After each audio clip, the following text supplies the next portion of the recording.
Et bonjour à tous, ici Corben de Corben.info et je suis heureux de vous retrouver pour une nouvelle vidéo tuto qui n'a pas été réalisée sans mal car j'en suis actuellement au 50e tournage de cette vidéo, j'ai que des problèmes, alors j'espère que cette fois-ci ce sera la bonne. Et aujourd'hui, je voudrais d'abord remercier les patriotes qui ont participé d'une certaine manière à cette vidéo parce que c'est grâce à eux que ça se réalise. Donc je compte sur vous aussi pour les remercier. Merci à vous, merci à tous, c'est très cool. Et aujourd'hui, je vais vous expliquer comment on réalise un nœud Bitcoin, comment on se fait un nœud Bitcoin pour pouvoir se connecter directement au réseau Bitcoin, à la blockchain, depuis un simple Raspberry Pi. Alors pour ça, on va utiliser un outil qui s'appelle Umbrel, je vais vous le montrer, et puis on va regarder un peu ce que ça fait ensemble. Alors Umbrel, c'est un logiciel open source, libre, etc., que vous pouvez trouver sur GitHub, les sources sont ici, il n'y a aucun souci, ça se télécharge, il n'y a pas de problème, vous pouvez même les modifier si vous voulez, c'est très cool. Alors ça s'appelle Umbrel OS, et c'est un Docker en fait, c'est un conteneur qui contient tout ce qu'il faut pour faire tourner un nœud Bitcoin. Ça ressemble à ça, graphiquement, via l'interface web, et puis voilà. Alors quels sont les avantages de faire tourner un nœud Bitcoin? Alors ce n'est pas pour miner, c'est-à-dire ce n'est pas pour inscrire des blocs dans la blockchain et toucher des récompenses en échange. C'est vraiment un nœud qui va tout simplement vérifier les transactions et puis les faire transiter sur le réseau. Alors pourquoi c'est important d'avoir un nœud Bitcoin chez soi? Déjà parce que ça aide le réseau. Si vous êtes un aficionados du Bitcoin et du réseau Bitcoin, vous avez peut-être envie de le soutenir et donc vous avez envie de participer au réseau. Donc créer un nœud, c'est soutenir la cause, si vous voulez. Ça permet d'être un de plus dans le réseau parce que le réseau Bitcoin est un réseau décentralisé. Donc on a besoin de chacun pour le faire tourner et grâce à vous, grâce à moi, grâce à d'autres, ça permet de fluidifier les transactions, d'éviter que le réseau soit congestionné, d'éviter que les transactions mettent trop de temps ou que ça devienne trop cher, etc. Enfin bref, il y a plein d'avantages en fait pour le réseau. Après, pour vous, l'avantage principal, c'est que vous ne dépendez plus d'un porte-monnaie, d'un wallet tiers. Par exemple, si vous avez l'habitude de passer par des BitTorrent, des Binance, des services comme ça qui proposent des wallets crypto-monnaies, là, vous connectez directement au réseau Bitcoin avec votre wallet qui sera sur Umbrel et vous ne dépendez d'absolument personne. Donc là-dessus, il n'y a pas de souci, vous ne dépendez d'absolument personne. C'est un gros avantage et on le voit ici sur le site de Umbrel, c'est expliqué. Donc ça, c'est super cool. Évidemment, vous pouvez connecter votre wallet logiciel ou hardware. On voit ici qu'il y a Ledger et qu'il y a Trezor ici, qui sont des porte-monnaies hardware.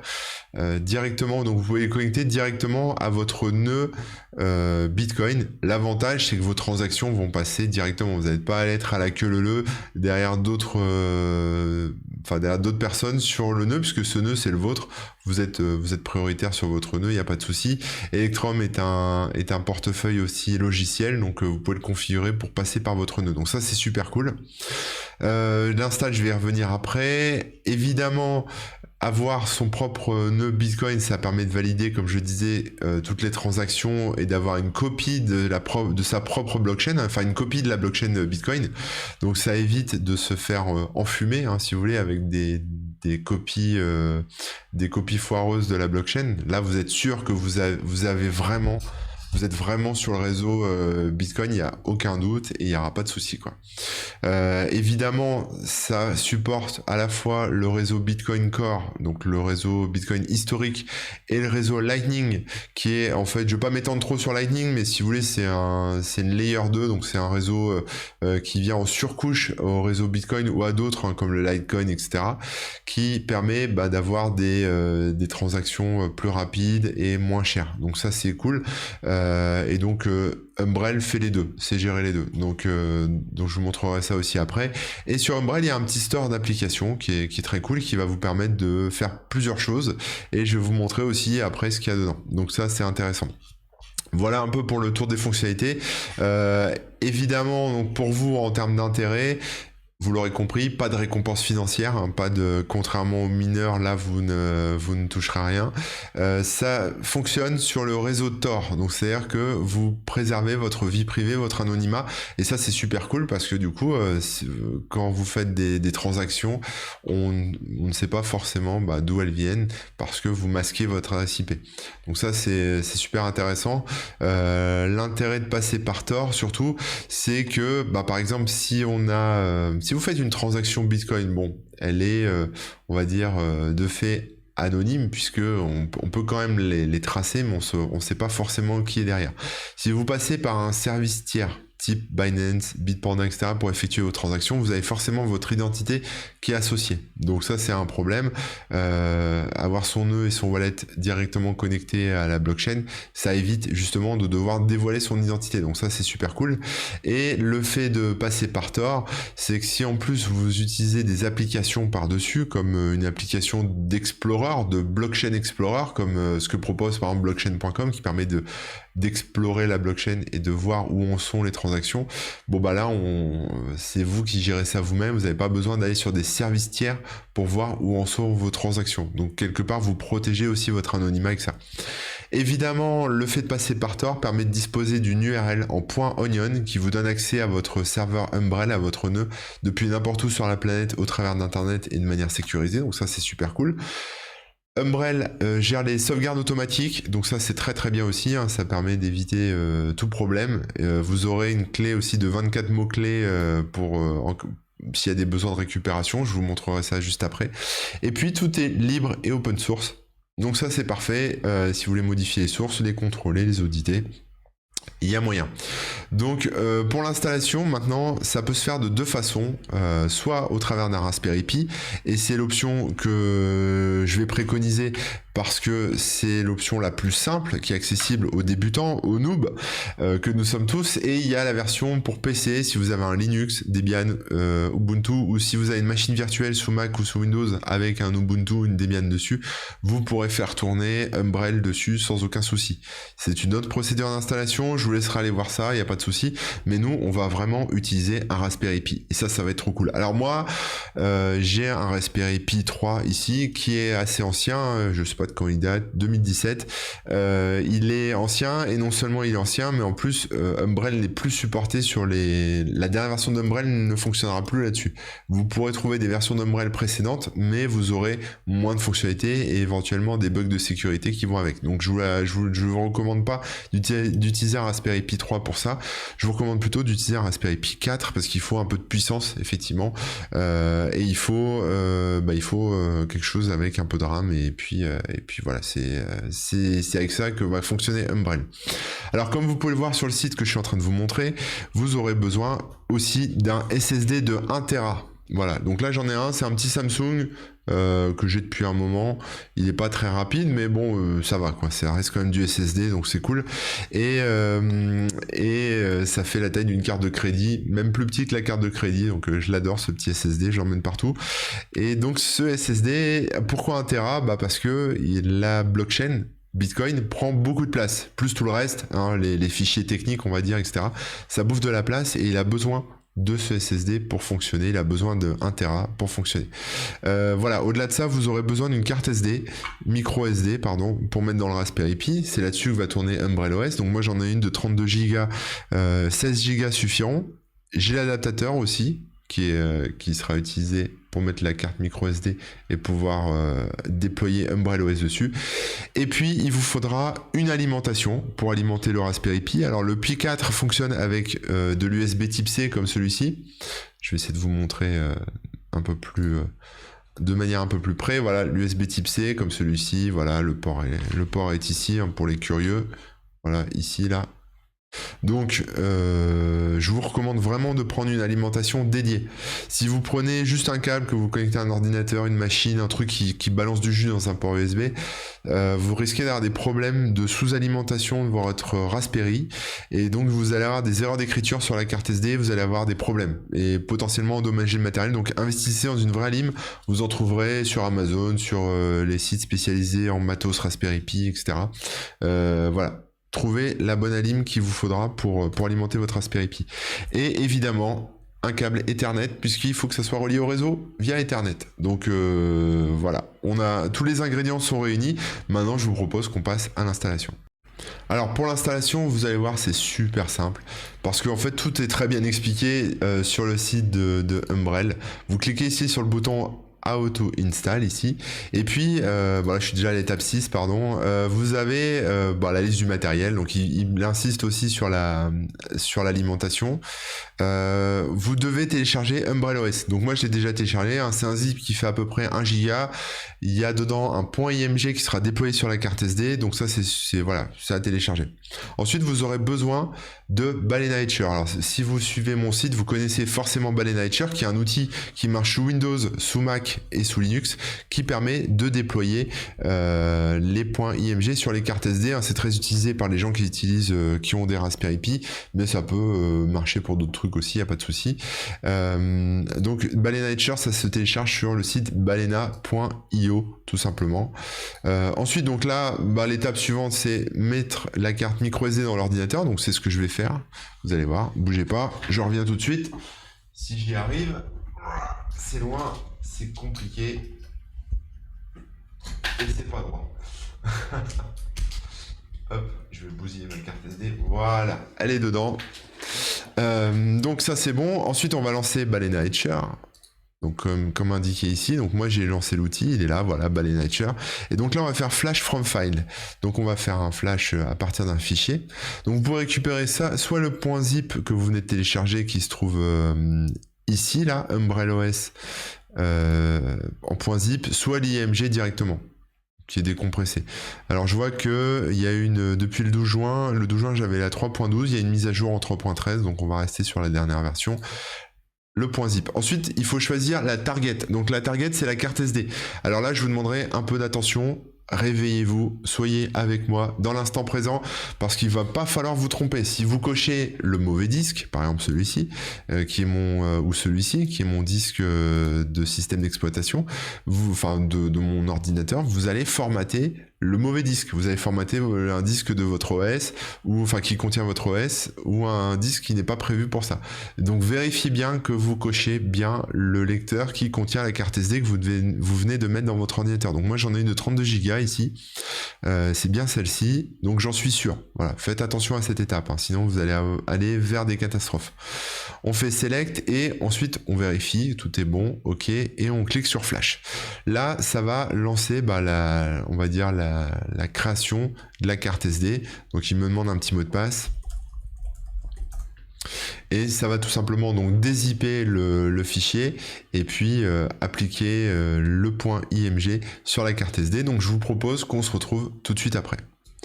Et voilà, c'est flashé, donc c'est bon. On va pouvoir maintenant mettre la carte SD dans le Raspberry Pi. Ici, voilà, je vais mettre en plus grand, comme ça vous verrez mieux. Donc carte SD dans le Raspberry Pi, dans le bon sens de préférence. Voilà. Hop, c'est mis. Ensuite, on connecte le câble réseau. On branche pas l'alimentation tout de suite, hein. On va connecter le disque SSD. Donc, notez bien que ce disque sera entièrement formaté. Donc, évitez d'avoir des choses importantes dessus, hein, parce qu'il va être totalement effacé. Voilà, et c'est là-dessus qu'il y aura tous les fichiers, la blockchain et tout, donc voilà, c'est important.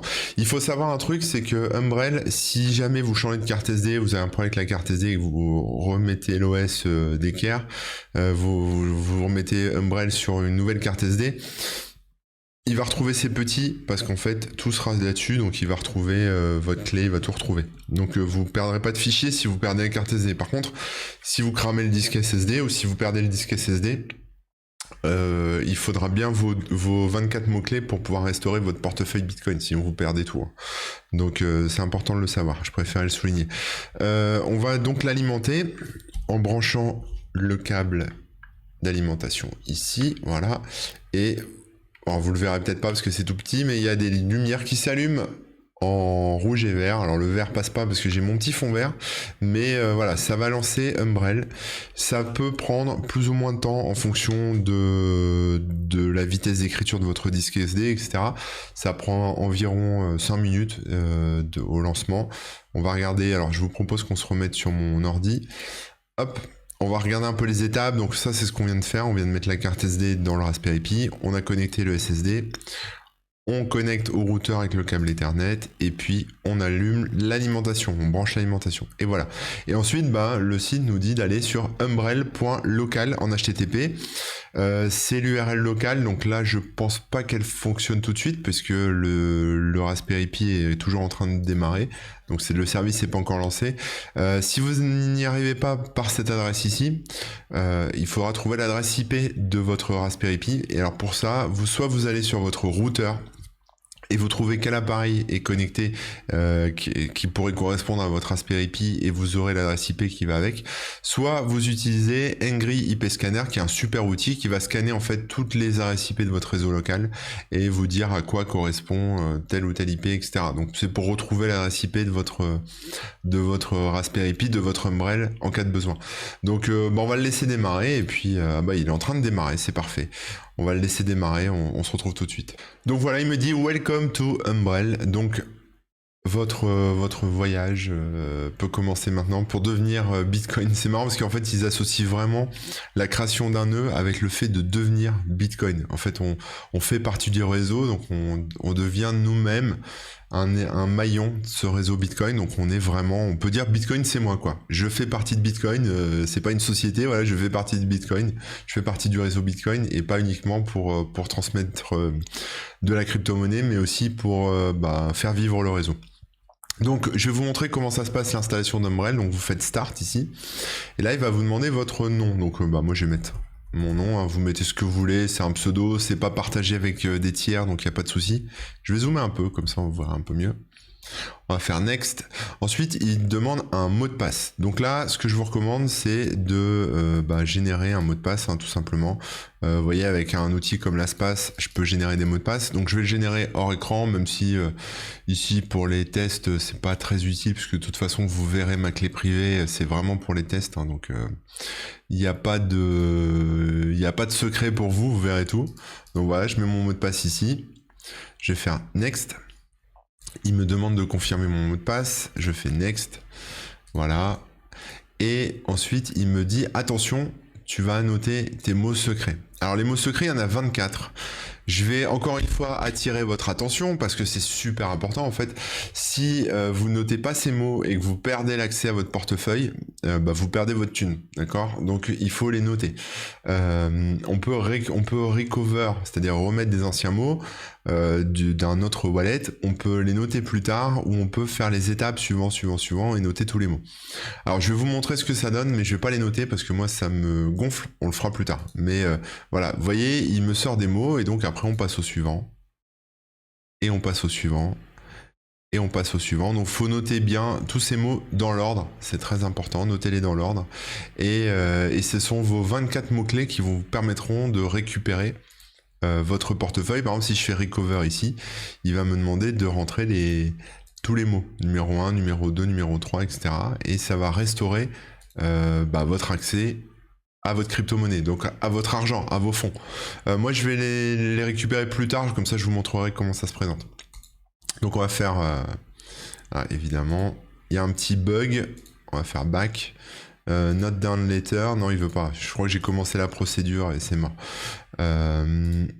Voilà, c'est bon, on va faire ça plus tard. Et des petits bugs, hein, comme je vous le disais, c'est encore un outil qui est en construction, donc ça peut prendre un peu de temps, et il y a encore des petits problèmes d'enchaînement ici, je vois que ça n'a pas été assez testé. Donc là, il m'a généré une adresse en .onion, que vous pouvez sauvegarder ou pas, hein. Ça vous donnera accès à votre portefeuille, à votre Umbrel, pardon, à distance depuis le réseau Tor. Donc si vous êtes à l'autre bout du monde sur une connexion même douteuse, c'est pas grave. Vous installez Tor Browser ou vous le lancez depuis votre clé USB. Vous allez ensuite sur cette adresse avec Tor Browser ou Tor tout court. Sur cette adresse et vous aurez accès à votre Umbrel local. Pas besoin d'ouvrir des ports, pas besoin de faire des choses complexes. C'est voilà, ça marche en service proposé sur le réseau Tor. Donc on va faire Next. Ensuite il me dit attention, Umbrel est en bêta, bon ça on l'a vu, hein, ne doit pas être considéré comme sécurisé et ne mettez pas d'argent sur Umbrel plus que ce que vous pouvez perdre. C'est-à-dire s'il y a une merde, s'il y a un problème, une erreur, un truc qui rate quelque part, vous pouvez perdre votre argent. Donc bon, ça, ils mettent ça pour se couvrir. Il y a quand même peu de chance avec les mots-clés que vous ayez des soucis, etc. Mais on ne sait jamais. Donc soyez informés de ça, c'est important. On va faire next. Voilà, là il me dit félicitations, c'est très joli, j'ai des confettis, c'est merveilleux. Et c'est bon. Voilà. Donc ensuite on va aller sur le dashboard. Donc je vais revenir sur une taille d'écran un peu plus modérée, on va dire. Voilà, le dashboard, comme vous pouvez le voir ici, c'est vide. Le Bitcoin Core, c'est-à-dire le réseau Bitcoin, est en train d'être synchronisé. Alors ça prend du temps. Ça peut prendre entre 3 jours et une semaine.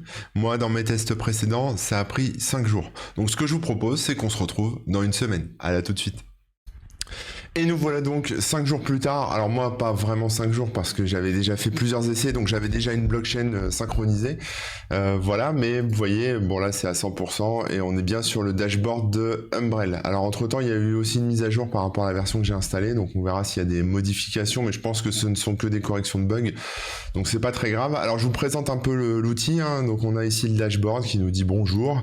On a sur la home le wallet Lightning, hein, qui donc correspond au réseau Lightning. Donc vous pouvez vous en servir comme d'un portefeuille. Attention bien sûr à bien sauvegarder les 24 mots-clés pour pouvoir le restaurer si jamais votre Raspberry Pi se disparaît. En tout cas, voilà, si vous perdez votre Umbrel, il va falloir, vous devez pouvoir le restaurer avec les 24 mots-clés. On a ici l'état de synchronisation du Bitcoin Core, donc du réseau Bitcoin, et puis on voit les blocs qui sont actuellement, on va dire, géré par votre Raspberry Pi, hein. Donc on voit un peu les transactions qui passent, etc. Donc ça fonctionne, ça tourne. On a ici le wallet Bitcoin, donc on a, voilà, c'est l'équivalent de ce qu'il y a au niveau Lightning, mais pour le réseau Bitcoin Core, et on voit ici que le réseau Tor est activé. Donc là-dessus, pas de souci. Donc ça c'est pour le dashboard en fait. Vous pouvez changer ici si vous voulez afficher des Satoshi ou des BTC, hein, des Bitcoins. Alors les Satoshi, si vous ne connaissez pas, ce sont l'équivalent des centimes pour le Bitcoin, quoi. C'est, voilà, vous avez les centimes d'euros et les euros, vous avez les Satoshi et les Bitcoins. Ensuite, ici, on a des sections. Donc, on a la section Bitcoin ici avec le détail du portefeuille, voilà, du wallet Bitcoin sur le réseau originel Bitcoin. On a les transactions qui passent, les blocs synchronisés, etc. On voit un peu le réseau là à qui on est connecté. Enfin, on est connecté à 11 machines. Le même pool est de 17 MB, etc. Le hash rate, donc le taux de traitement des transactions est affiché ici. Et la taille de la blockchain de 400 Go quand même, d'où l'importance d'avoir un SSD de 1 Tera. Même chose pour le réseau Lightning. Donc c'est le même concept, hein, sauf que sur le réseau Lightning, vous pouvez créer des canaux, hein, des channels, pour mettre en place des paiements, si vous voulez, avec d'autres nodes, d'autres personnes. Donc vous pouvez créer des canaux ici. Donc ça, je vous laisserai aller lire la doc du réseau Lightning si vous voulez. On peut également connecter un portefeuille électronique, hein, donc on peut connecter également un wallet. Il y a toute une liste de wallets ici, il y en a pour iOS, pour Android, pour votre Mac, votre Windows, etc. Il y a tout. Moi par exemple, je vais vous montrer comment on fait pour le wallet Electrum. Donc vous choisissez, il y a toute la config qui est expliquée. Alors évidemment, Umbrel fonctionne avec Tor. Alors Tor peut, je crois, alors je pense qu'on peut pas le désactiver, vous voyez, on peut pas le désactiver pour l'instant. L'utilisation de Tor est par défaut dans les paramètres de Umbrel. C'est un problème et en même temps c'est pas un problème. Alors je vais vous expliquer pourquoi. Le réseau Tor, ça vous assure une certaine dose d'anonymat, hein, en tout cas de vie privée, etc. Maintenant, attention, il existe des nœuds Tor qui, quelque part, trompent un peu leur monde et pourraient potentiellement être utilisés contre vous pour intercepter des transactions, ou en tout cas voilà, faire des choses qui sont pas forcément top. Donc après, c'est juste une question de confiance dans le réseau. Renseignez-vous un peu là-dessus, j'essaierai de vous mettre 2-3 liens sous la vidéo aussi. J'ai pas trop d'avis sur le sujet, mais le fait est que Umbrel passe par défaut par Tor. Et pour le désactiver, il va peut-être falloir aller gratter dans la config en attendant qu'ils autorisent la désactivation manuelle du réseau Tor. Mais comme ça fonctionne sur Tor, il faut pouvoir, quand on configure son wallet, le faire lui aussi passer sur Tor pour que ce soit, pour que le wallet puisse communiquer avec votre nœud Bitcoin, avec votre Umbrel, et que tout soit chiffré de bout en bout, voilà, qu'il n'y ait pas de faille, on va dire, sur le truc. Donc, l'étape numéro 1, c'est d'installer Tor sur votre ordinateur. C'est là où se trouve votre wallet. Donc c'est très bien fait, hein. Chez Umbrel, vous cliquez ici, là, et vous choisissez votre OS. Alors sous Windows, c'est un .exe à télécharger. Sous Linux, c'est une commande apt à lancer, hein, pour lancer le Tor. Et sous macOS, il faut utiliser la commande brew. Donc en fait, la première commande ici, c'est pour installer l'utilitaire brew qui permet d'installer des paquets. Et là ensuite, on a brew install Tor qui est la commande qui permet d'installer les paquets. Alors moi, j'ai déjà lancé Tor, hein, ici, voilà, il tourne. Donc une fois que vous avez lancé la commande brew, en fait, vous pouvez faire tourner Tor soit sous la forme d'un service, soit comme ça à la main. Donc vous tapez Tor dans votre terminal et vous avez le réseau Tor qui démarre. Donc ça veut dire quoi? Ça veut dire qu'on va pouvoir faire passer nos applications par le réseau Tor, que ce soit votre navigateur, etc. Ici, là en l'occurrence, c'est de faire passer le wallet. Donc on va lancer Electrum, qui est donc une application que vous pouvez trouver sur le site, si je dis pas de bêtises, electrum.org. Donc ça c'est voilà, c'est ici, vous pouvez le télécharger, hein, ça marche sous Mac, ça marche sous Windows, sous Linux, etc. Il y a toutes les versions, il y a même une version Android. Bon bref, je vais pas m'étendre sur le wallet, hein, mais ça permet de faire plein de choses. Voilà, c'est un bon wallet pour du Bitcoin et d'autres crypto-monnaies. Donc c'est intéressant. Donc maintenant on va le configurer pour qu'il fonctionne directement avec notre nœud Tor, enfin notre nœud Bitcoin, pardon. L'idée c'est que votre wallet soit relié directement à la blockchain et via votre nœud. Comme ça, vous êtes sûr que vous maîtrisez tout de bout en bout. Parce qu'en fait, si je lance ce wallet ici, et que je vais ici dans le petit rond vert qui est en fait le rond le signe, l'icône qui permet d'accéder à la config réseau, ce qu'on peut voir, c'est qu'en fait, par défaut, le wallet Electrum, ou d'autres, hein, peu importe le wallet que vous choisissez, se connecte à différentes URL qui ne sont pas les vôtres, qu'on ne connaît pas, qui sont des wallets, enfin des nœuds Bitcoin, des nœuds, même pas Bitcoin, mais Lightning ou Bitcoin qui sont, on va dire, référencés par les créateurs d'Electrum ou d'autres, hein, qui sont découverts comme ça sur le réseau. Donc là, après, se pose la question de la confiance. Est-ce qu'on a confiance dans ces nœuds, etc. Donc on pourrait se dire que oui, hein, puisque de toute façon, la plupart des gens l'utilisent comme ça. Il n'y a pas eu, à ma connaissance, de gros problèmes, enfin, ou de problèmes du tout. Il y a les nodes connectées, etc. Mais nous, l'idée, c'est vraiment d'utiliser notre nœud à nous. Alors, comme c'est écrit sur la doc ici de Umbrel, il faut décocher cette case, sélectionner un serveur automatiquement. Voilà, on n'a plus cette possibilité-là. Donc, on va ensuite récupérer l'URL qui se trouve ici, qui est en fait une URL en .onion, hein, .oignon, pour pouvoir justement accéder à notre nœud au travers du réseau Tor. Donc je vais mettre l'URL ici, vous voyez, elle se termine par un 2.t, je ne sais pas pourquoi, mais c'est comme ça. Et ensuite, on a l'onglet proxy ici. Donc vous cliquez sur l'onglet proxy et il détecte automatiquement que j'ai tort. Que j'ai tort ou que j'ai raison, mais que j'ai tort à l'installer. Là, c'est parce que je l'ai lancé ici à la main. Si je l'avais pas lancé, cette case n'apparaîtrait pas. Donc si vous ne l'avez pas, c'est que Tor ne tourne pas sur votre machine. Donc faites attention à bien lancer Tor. On coche.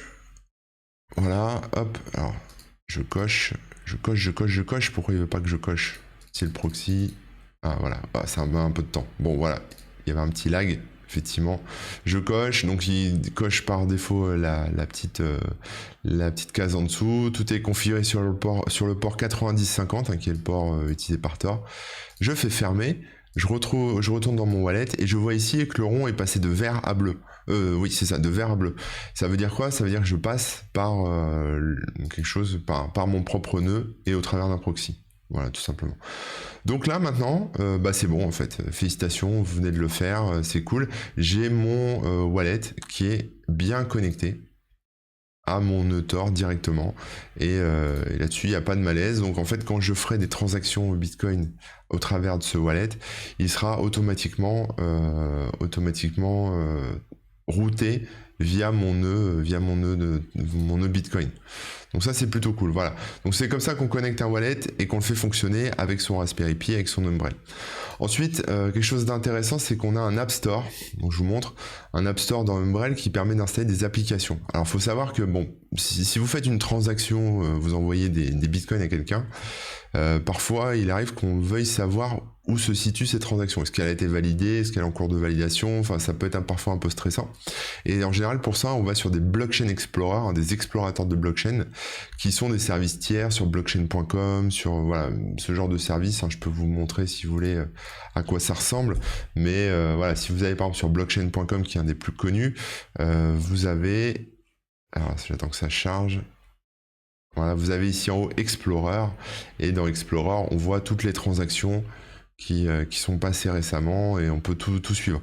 Donc potentiellement, si je commence à chercher ici dans le moteur de recherche ma transaction, ça va lever l'anonymat sur ma transaction, puisque blockchain saura que je m'intéresse à cette transaction avec mon IP, etc. Donc on pourrait potentiellement imaginer que à ce niveau-là, il y a une fuite de données, quoi. On peut deviner qui vous êtes, en tout cas lier des recherches de transactions, d'adresses, etc. avec votre adresse IP quand vous accédez à ce service. Umbrel donc propose par exemple des explorers que vous installez sur votre Raspberry Pi, qui vous permet donc de faire les mêmes recherches, mais entièrement en local chez vous, directement sur le réseau Bitcoin, sans aller sur un service tiers. Donc ça c'est super cool. Après ils ont aussi des serveurs de backup là pour connecter des wallets. Il y a un wallet multisignature qui fonctionne avec les wallets hardware comme Trezor Ledger qui s'appelle Spectre. On a une messagerie aussi que j'ai pas installée mais que je peux installer si vous voulez, on va la regarder, qui s'appelle Sphinx. Qu'est-ce qu'on a d'autre? On a ensuite des outils de gestion pour le réseau Lightning. Donc là c'est si vous êtes intéressé plutôt à la partie Lightning, justement vous pouvez faire pas mal de choses au niveau de la gestion des canaux, etc., voir les rapports, et voilà, pour ceux qui ont une utilisation assez avancée. Si vous faites du paiement électronique, si vous voulez proposer une solution de paiement sur votre site, vous pouvez installer aussi BTCP Server. Je l'ai installé pour vous montrer un peu.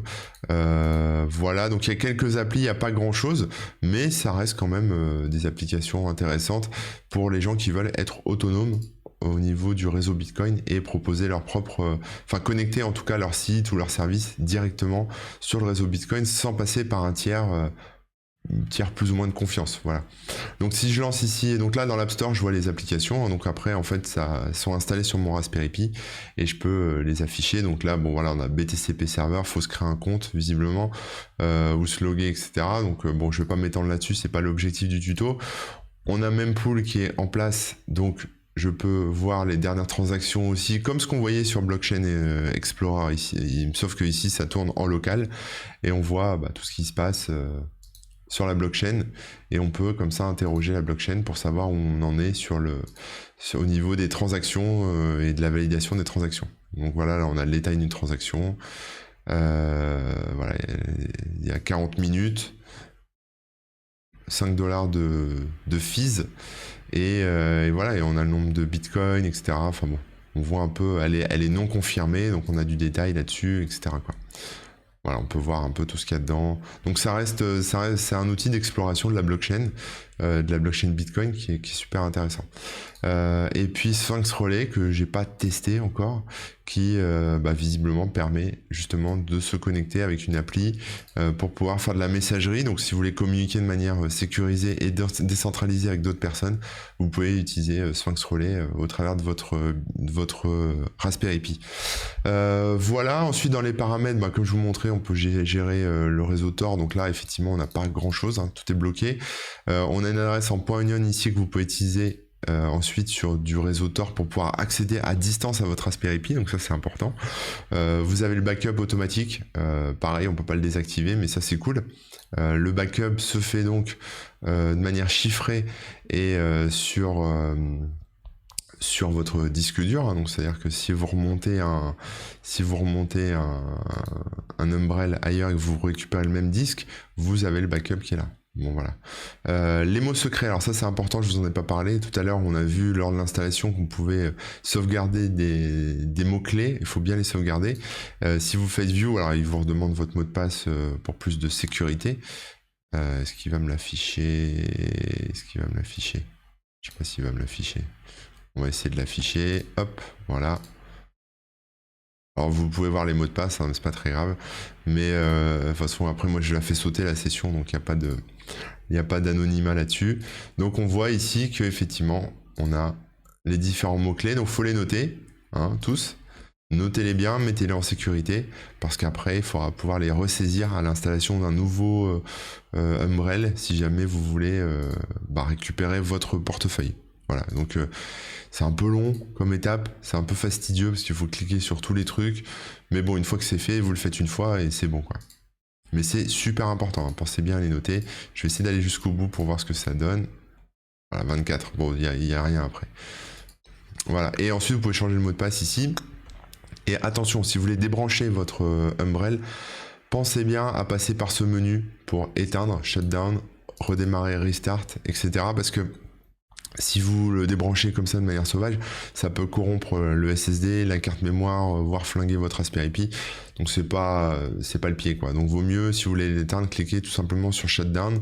Les updates, vous pouvez faire des check updates, mais elles se font, enfin en tout cas vous serez averti automatiquement quand vous arrivez sur votre dashboard qu'il y a une mise à jour, donc vous pourrez la faire ou pas, mais il n'y a pas besoin d'aller surveiller dans le menu pour faire les mises à jour, quoi. Bon voilà, j'espère en tout cas que ce tuto vous aura plu et intéressé. Ça vous donnera peut-être l'envie de vous créer un nœud Bitcoin pour soutenir le réseau ou tout simplement pour y connecter vos services e-commerce ou préserver votre anonymat sur le réseau Bitcoin. En attendant de vous retrouver, pardon, excusez-moi, en attendant de vous retrouver pour de nouvelles aventures, je vous souhaite une excellente journée et je vous dis à très bientôt. Si vous n'êtes pas inscrit à Patreon, n'hésitez pas à aller faire un tour sur Patreon. Et puis je vous dis à très bientôt sur corben.info. Allez, ciao!